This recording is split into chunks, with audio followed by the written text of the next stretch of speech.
na mundong ginagalawan mo.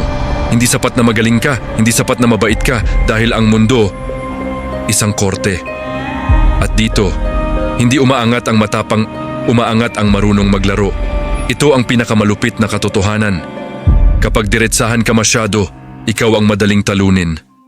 Pero ang perfect courtier, tahimik pero mautak, magalang pero mapanganib, humble sa harap, nakakalason sa likod kung kinakailangan. Hindi siya nakikipagbanggaan, pinapanood niya ang mga hangal mag-away habang siya ang nakikinabang. Hindi niya sinisira ang ego ng makapangyarihan, pinapakinis niya. Dahil ang taong pinapakain mo ng respeto, binubuksan ang pinto ng kapangyarihan nang hindi nila namamalayan.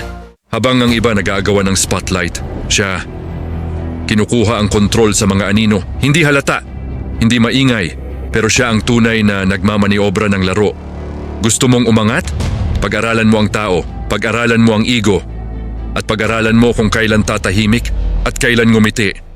Sa larong to, hindi nananalo ang matapang, nananalo ang marunong maglaro.